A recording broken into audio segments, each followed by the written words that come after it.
Hello, and welcome to another episode of the All Things Considered CX podcast.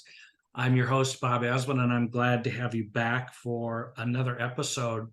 And this one is one of the episodes that I love to do throughout our season of podcasts. And that is what I call the adjacent podcast, meaning that we're not going to talk specifically about customer experience or experience management today, but we're going to talk about, as CX professionals and as leaders, how do we be good coaches, and how do we coach ourselves and be better leaders?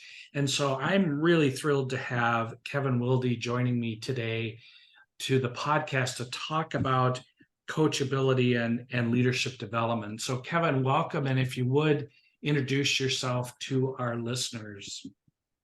Great, Bob. Thanks for having me, and hopefully we're going to have a great conversation that will be useful to your audience. And I would describe myself as someone that's had a 40-year corporate career, and I'm currently a fellow at the University of Minnesota, teaching and researching leadership in the executive MBA program, also supply chain. I do writing, advising, but just darn curious about leadership and how great leadership makes a huge difference for not just the immediate team, but to customers and communities. So always trying to learn more. That's great, Kevin. And in all transparency, Kevin and I work in the same department at the University of Minnesota Carlson School of Business, and that's where I got acquainted with Kevin and his book, which we are going to talk about in a few minutes, and some of his philosophy and approach. And so it was really great that he could join us today. So, Kevin, before we get into kind of the details of what we're going to talk about today on the subject of leadership development and coachability, tell us a little bit about your career and how you got into this and doing this. And it's always great to hear the career path of the guests I have on the podcast.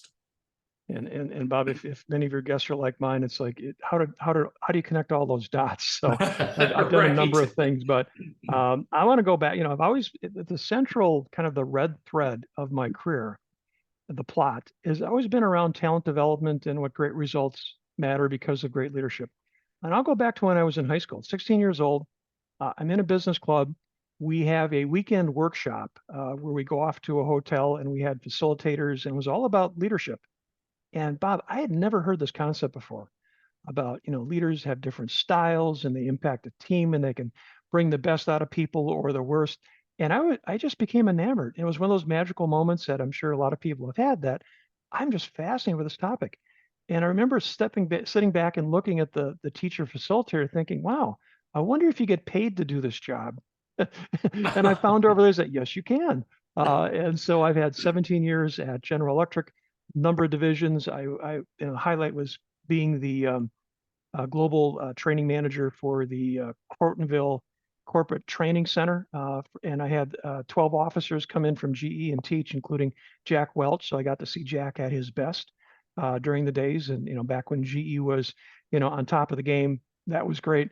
And then 17 years at General Electric, or General Mills rather, as the chief learning officer and talent development officer, building that organization in terms of the talent, whatnot. And, recently it's been 8 years of teaching at the University of Minnesota and studying this leadership thing, and, my hot topic of coachability. And I know we're going to get into that, but it really was a charm career. By the way, I also had some cross-functional assignments as a manufacturing supervisor when I learned, the theory of leadership is great, but when you really do it, it is hard.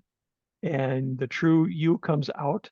But I also had roles in marketing, quality, Six Sigma, and I've always been fascinated with business too. So all the different aspects, including supply chain. How does this really work? So it's been a passion about people, a passion about leadership, and just a fascination on, how things work. It's interesting you bring this up about passions that you have, Kevin. I was in a conversation with another colleague earlier today, and she was emphasizing how important it is for your personal brand to be known for, as she called it, purpose, principles, and passion. And you hit on that, and I'm wondering your thoughts on that as well. when you look at personal development and those passions, do the passions lead you into different directions? How did you choose to go from General Electric to General Mills? What were some thoughts there from you on that path? I do like that model, and I just would add, as I've watched and developed other leaders, both in my corporate days, but now teaching and coaching, there clearly needs to be that inner drive of, being at your best every day, no matter what the environment and challenges are. And, we all have stretch days and we all do things that may not be what we choose to do. But I just find people that are bringing their best have that sense of purpose, have that sense of support, community, and stretch, if you will, at the same time. But every once in a while, checking back and, if you will, being reflective. And as one Harvard professor once said, good leaders from time to time get off the dance floor, get up to the balcony. And I think that purpose and perspective, and then passion, is that regaining perspective too on what's important. Mm-hmm. And Kevin, what have you seen evolve over the years in terms of leadership development and so forth? Are you seeing trends, or what's happening out there? And especially because you teach professionals that are in the work environment and going to school and have had firsthand knowledge of that as well. Are there things you're seeing that are changing and trends and so forth? Bob, last week I kicked off a few of my leadership courses at the U, and I start with one question. And it's your question is, has leadership changed in the last 2 years? And we start with a debate. And on one side, oh, absolutely, the pandemic, the supply chain, the social justice, on, the world conflicts, it has changed. And then the other half of the class say, oh, no, no, no. There are some clear principles, evergreen topics, capabilities that you need to build and sustain as a leader, and then apply it. And so it's a great debate back and forth. I'll give you my list in a minute. But I think at the end of the day, the way that I then pose it to the class is, where do you want to change in the next year? So regardless of whether it's something new, you need to adapt the environment, or something that's true, but you want to keep building it as kind of an evergreen skill capability, whichever side of the debate you want to be on, it's more of a, where do you want to go? So I can throw my hot topics out there, but I think it comes back to the personal, how do I grow and how do I keep my capabilities growing in the right direction? I think the leaders right now is an interesting tension between empathy and flexibility of your workforce, of your really connecting with customers and all that, and productivity. And I don't think it's a trade-off. I think you can have both. So I would say the big headline of great leaders I'm seeing today, it's not an either or, it's an and. How can I continue to extend the empathy, the support, the flexibility that we had to offer to help us all get through the pandemic, and at the same time get the job done and deal with the challenges of productivity, et cetera, but not trade one off for the other. So to me, it's an and A and D world of leadership. Best of this, best of that. How can I keep that going and bring it together? So, Kevin, this is more of a curiosity question for me because of your knowledge and expertise and your engagement with students and professionals. Is it seems the hot topic out there is, are we going back into the office or aren't we? And there's hybrid models and remote models and on-site models and all these different models. Are your students voicing that? And that challenge is, how do you lead in a remote environment? How do you lead in a hybrid environment, et cetera? It is, and I've seen it both from my students. I'm a business advisor to a couple human capital research firms, and they're currently studying, those that are demanding back in the office, those that are continuing to be remote, and then all of that. To me, the headline is, we are in one of the greatest work definition evolutions we've had probably in the last century. And it's a combination of technology and, again, what's an office and what is work, what is artificial intelligence play in all of this. I don't think we're at the end of the play. We might be at the end of the first act, but I think we're getting into the second act. So the short answer to that is, who knows? Who knows? We have to do the best that we've got. We've got to learn. Back to I think there are some universal skills, regardless of in the office, out of the office, that leaders need to have. But the one thing that caught my attention the other day is, in one of the articles I've read on the whole hybrid thing or whatnot, is, the place of work should be something that the employees can't get done anywhere else. So if you rethink of the work that needs to get done, the contribution you need to make, the place needs to be so special that what goes on there, you can only get it done there. And I think once we're all clear on what that is for our firm or our industry or our city, then the choices of this or that matter less. So again, the compelling leadership challenge I see is less about you're here, you're there, we're doing this, we're doing that, is what is unique and how do I build the right environment so that the only way you can get this done is with this kind of collaboration that is, I think, the 21st century model. That's really interesting, Kevin. It's redefining work. It's not just talking about whether we should be remote or hybrid. In essence, it's redefining the definition of work.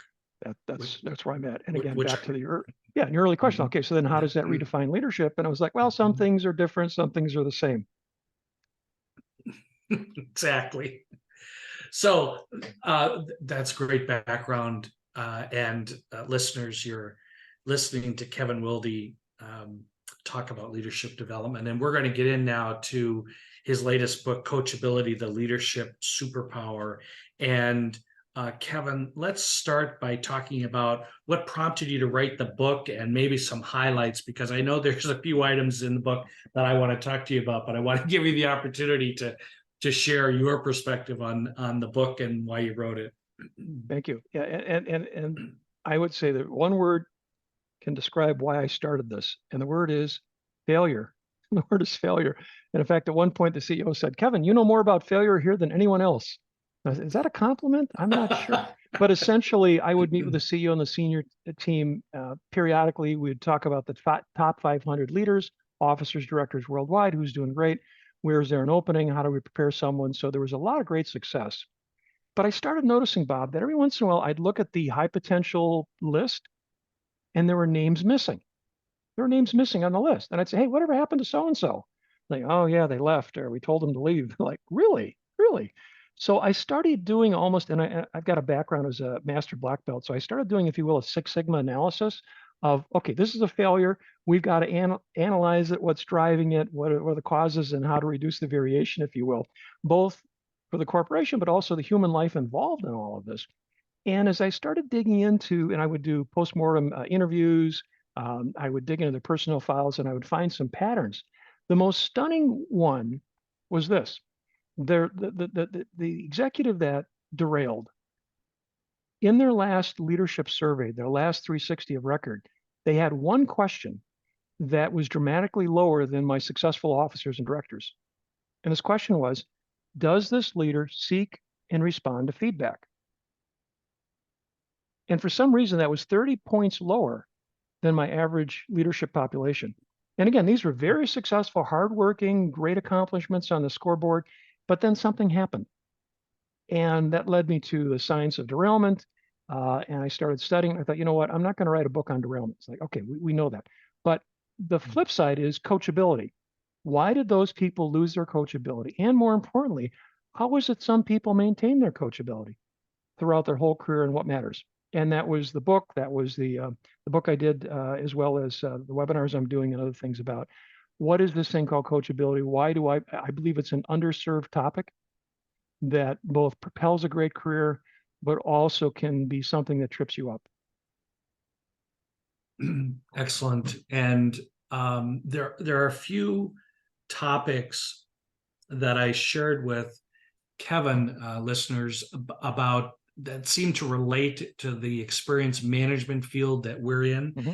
And I want to cover some of those with Kevin right now to kind of give you the highlights of the book and encourage you to go out and read the entire book cover to cover. But one of the things, Kevin, that we spend a lot of time as CX professionals doing is building cases, the ROI for experience investments, the ROI for customer experience and loyalty, the ROI for lifetime value.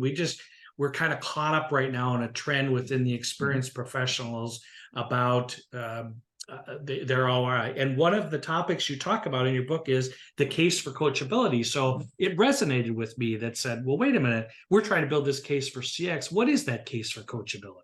Mm-hmm. And it's a great model I have in a lot of ways. And again, what I started with the failure aspect, and the failure was if you lose your coachability over time, you can get blind spots, and sometimes those blind spots really matter, and you don't find out about them until it's too late. So I think the avoiding the downside of blind spots, staying coachable is important. But as I started digging into literature and my own research, is there's a huge upside. And I'll give you a couple snippets that's in there. One thing we found is we looked at the survey firm that did our work. They had this huge database, 50,000 leaders in a survey database, 1 million data points, all industries worldwide, all levels.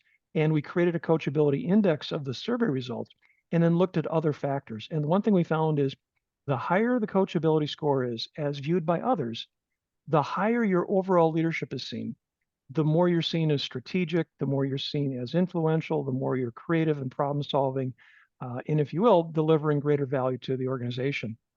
So there was that overall result. I've seen some other independent studies of consulting firms and on and on about performance and potential is higher and it correlates strongly with their coachability. They're interested in getting better and doing certain practices. One of my favorite studies, they looked at the skills of the manager as coach and the employee as being coachable. And what mattered to performance, potential, agility, and other outcomes was not the skill of the manager. It was the learning and drive of the employee, and that's employee at all levels. So it matters in a lot of ways. But here's the problem, Bob. We also went back to the database and we looked at what happens to coachability as you advance in a career, what happens when you're in a job for a longer period of time, what happens as you get older. And coachability plummets. It's tragic, but it's, frontline supervisor was rated 71% positive. Yep, that person's coachable. They learn, they get better. By the time you're a senior leader, that is well under 50%. So there's a gradual decline that happens, regardless of, not just being derailed, but in general, that we lose that muscle of being curious, being what I call the learning zone, and being coachable. So it's my mission to bring that back, and I think there's a strong case for it. It definitely sounds as if there is, absolutely. Um, the next element in your book, Kevin, that resonated for me was um, a roadmap. And of course, in customer experience, we spend a lot of time doing journey mapping and trying to understand the customer journey through the organization's brand, its products, and its services. Share with me a little bit, again, a little snippet to whet our listeners' appetite about your concept around this roadmap. Mm-hmm. Yeah, and I love kind of the journey experience roadmap, and I continue to try to learn that myself. The book itself has got two parts. The first part is sort of the derailment research, then the what does the research say on coachability, and then what does it look like. And having interviewed a number of executive coaches, looking at the literature, doing my own work, what I found was highly coachable people. There's like 5 different dimensions, um, and you could map it out. And so that's where the map came from. The first part is though the mindset, and where it starts is the mindset of I'm not a finished product. I want to keep getting better. And I've got a little coachability self-assessment that people want to try. I'd be happy to pass something along. What I found is highly coachable leaders are seeing themselves that they want to improve, and it's got 2 dimensions to it. One dimension, I guess there were 5 questions that predicted coachability. 2 of the questions dealt with mission critical. I want to get better because it helps me achieve goals. I want to get better because I can live certain values. I want to develop, and if you will, that feedback, that coaching is critical. You may get to a point and you're like, you know what, I don't need that. I'm too busy. I don't see the ROI. Highly coachable people see the ROI. It pays off. So that's the first part. The other surprising thing in looking at highly coachable leaders is that they essentially had a set of practices, things they did, and that fit into their context, that fit into their preferences and style, but it kept them coachable. And those were essentially the practices about how to go out and ask for it, seek, how to respond well when it shows up, how to think about it. Oftentimes, they reflected more than most of us do, the balcony thing. And then finally, they took action. And if you will, if you think about that as a roadmap, am I mindset? Am I seeing myself as, I can learn some things. It's going to put me in my learning zone. And then what are certain practices? How do I ask for it? How do I respond? How do I think about it? And then how do I move forward and take action if it's important for me to do? And that to me was the roadmap I saw what highly coachable people did. And the good news is we can all take parts of that and build it back into our game. Indeed, we can. Listeners, we're talking to Kevin Wilde about his book Coachability, the Leadership Superpower. Kevin, one other item I want to touch on that resonated for me, and then I'll let you talk a little bit about some highlights of the book that you'd like to share with our listeners. But one of the things we spend a lot of time on, again, as CX professionals, is gathering data and analyzing data. And one of the challenges that we've heard within the profession is that, yeah, we gather all this data, but we don't act on it. Or we ask our customers to tell us all this information, and then we don't act on it. We just keep doing things the way we were doing them before. And so there's a growing desire within the experience management community to say, if you're not going to do anything on the data, then stop collecting it. And one of the things you talk about in the book is, start acting. And I think it's fascinating, this concept, and I'd like you to share a little bit more about that, if you would. Yeah, and being a customer in so many ways. I mean, there's a number of customer satisfaction surveys I don't answer anymore. It's like, you didn't do anything last time I told you things, so I can empathize. But we are swimming in data, and data is important, and we'll see where generative AI and all these things help us understand meeting. I always start with, well, why am I gathering this in the first place? And it's an obvious question. But in the case, I'll just take it from the coachability perspective, that if you are seeking input, oftentimes I'll ask leaders, what are you curious about? What would help you in your job? What are things that might be your blind spot that you need to go out and seek? And we've got a number of ideas and techniques on how to do that. But knowing why you asked the question in the first place, why you're gathering data, always grounds you and brings you back. But then I think it's also did you hear the whole message? And then have you thought about it enough? And I always coach people that when you're responding to feedback and observation from others, you need to be in a great listening mode. You're not there to agree with everything, but you're there to understand everything, if you will, really get to know the data. But then you've got to sift it for, how important is this? What have I heard this before? Is this critical for me now? Is this something that wasn't important before, but it's important now? So there is that sort of exploration about, what does it mean? But then that final point about, okay, is this something I should act on? Or is this something I should put aside? And what I found, highly coachable leaders will think more about it, but then be very decisive on, I'm going to put this one on hold, or I'm going to put it on my watch list, or no, I need to change, or I need to start little small experiments. And again, what I found was highly coachable leaders are credible in the eyes of others because they listen well, they want to improve. They may not agree with everything you've told them, but you do see an effort and, if you will, taking action. And so that was kind of the action part. And as I studied what they did, it was always a balance of, there's a lot of things that get in the way of taking action. Highly coachable leaders reduce those things. And then there's things that propel us to action. And highly coachable leaders figure, okay, here's some ways that I can get this started. So that to me is an art of the balance sheet about, once I've decided, yes, I want to do something about this, that I engineer success in how I follow through.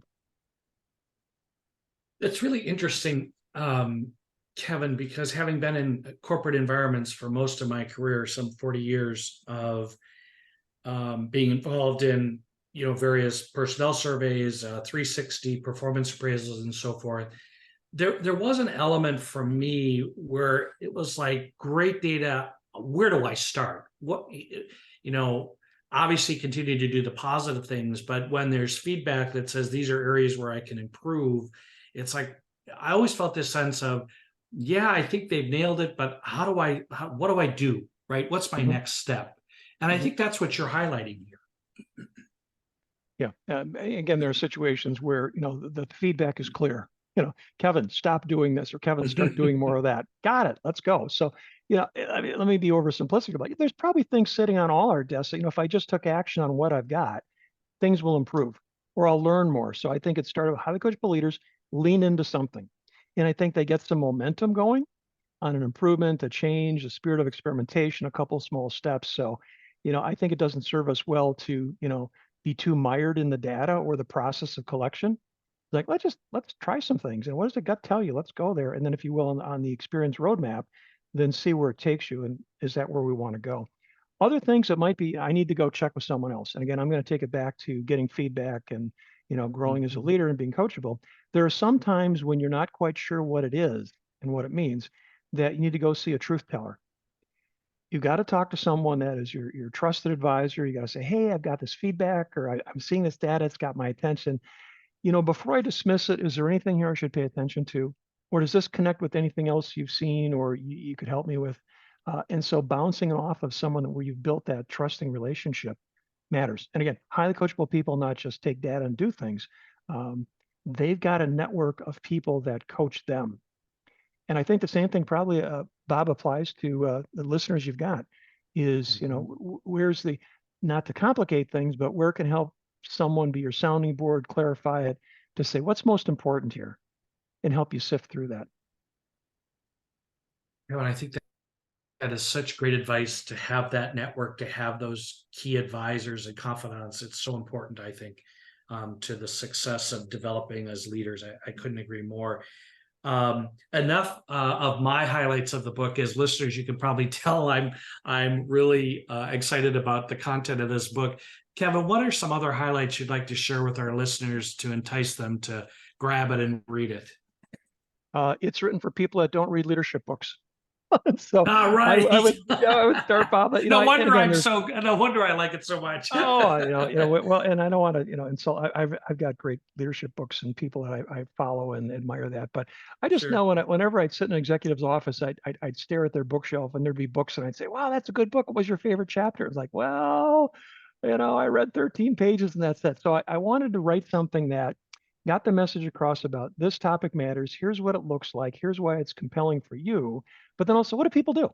So the book really talks about tactics and ideas, and you can grab it. And literally at the end of every chapter, I've got a summary that says, all right, here are the 3 points of the chapter. Boom. Here are 2 questions to think about. Boom. And then here's like one thing you can do. So there's little worksheets and whatnot in it. So it's very action oriented. And then finally, most business books are boring because they don't have good pictures. So I hired an illustrator. And so we've got some fun pictures throughout the book. So again, it's a fun one. It's an easy read. I kept it down to under 170 pages. You can kind of just grab a chapter and go. So pragmatic, I think it's got a compelling case. But I'll go back to one thing. And that is there's this fun little Google app I did in my research. It's called Google Trends, where you can put in 2 different search terms in Google and it'll tell you which one's more popular. So I put in the search term, how do I give feedback? Versus the search term, how do I receive feedback? What do you think the answer was on the trends of people searching for giving it versus getting it? I would say giving it outranked getting it. Yeah. And again, giving feedback is hard. You don't want to damage the relationship. You want to make the message work. And I get it. But boy, people just don't work on the coachability part. And I think it'd be a lot easier to coach someone and give them feedback and help them out if I knew they were working on their coachability, right? We all need that. And so to me, it's like we had it once in our career, we're kind of losing it. How do you get back to it? So I think the message for the audience, if you're trying to build your team, bring some new products to life, inspire customers, think about your own coachability and how can you be in your learning zone, your curious zone, to propel that learning. Well, as usual, our time goes way too fast when we're on some of these great topics like leadership development and coachability. And Kevin, we certainly appreciate you joining us to talk about this topic because it's so important to CX, well, to everybody, but to CX professionals in particular that might be listening to this podcast. As I do with all of our guests, besides thanking you for taking the time to join us, is final words of wisdom for our listeners. Thank you for that. You ask great questions. And, I applaud everyone that is into self-development, listening to podcasts, networking with people, curious to pick up a book or whatnot. So I just say, what would be, if you think about what is in your learning zone, what gets you into that curious mindset to develop yourself, how could you do 10% more, today, this week, 10% more in your learning zone versus just that driving operating zone. And I think the ROI of coachability will become apparent. Excellent. Kevin Wilde, thank you for joining us, author of Coachability, the Leadership Superpower, and an expert in the area of leadership development and coachability. We thank you for joining the podcast today. Thank you, Bob. This has been another episode of the All Things Considered CX podcast. As always, if you've enjoyed it, please share it with your network and stay tuned for more great sessions like this one as part of the CXFM radio network. Thank you.